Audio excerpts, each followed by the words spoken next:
Alors, hier soir, Musk a dérapé sur Twitter. Il s'est mêlé de la guerre en Ukraine. Statut note pour l'Ukraine, renonciation à la Crimée et référendum sous contrôle de l'ONU. Musk explique sur Twitter comment il pense que la guerre pourrait être résolue. Les réactions sont violentes. Il s'est attiré les fous du gouvernement ukrainien avec son plan de paix en Ukraine et un vote sur Twitter sur ses propositions. Le patron du constructeur américain de voitures électriques Tesla, personnalité la plus riche du monde, a fait voter lundi par ses plus de 107 millions de followers sur Twitter un plan en 4 points.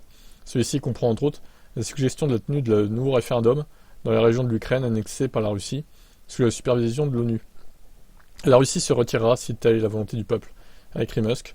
Le multimilliardaire a également suggéré que la Crimée soit reconnue comme faisant partie de la Russie, que l'approvisionnement en eau de la Crimée soit sécurisé et que l'Ukraine reste neutre, ce dernier faisant vraisemblablement référence aux ambitions du pays au sein de l'OTAN.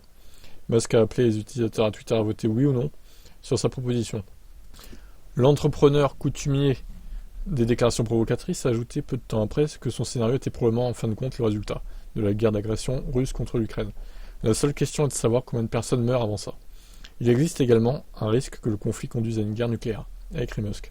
Le patron de Tesla pense que la victoire de l'Ukraine est peu probable, car la population russe est 3 fois plus nombreuse.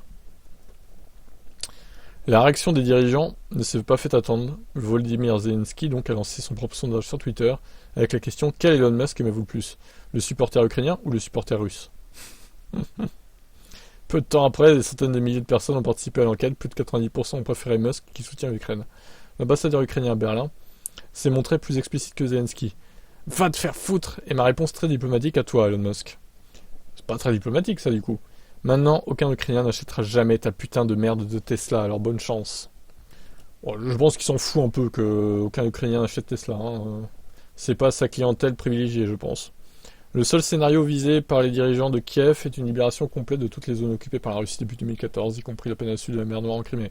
Le ministère des Affaires étrangères a accusé Musk d'avoir utilisé le mot paix comme euphémisme pour la formule laisser les Russes assassiner et violer les milliers d'Ukrainiens innocents et voler plus de terre. Voilà, belle ambiance sur Twitter. Musk qui a encore foutu le bordel sur ce réseau social. Il y a 2,5 millions de votes, du coup. Je vais voter non, voir les résultats. Alors si je vote non, du coup. 60-40. 60 pour le non, 40 pour le oui. Ok, bon. Écoutez, voilà. Vous en pensez quoi de ce dérapage de Musk? Ciao.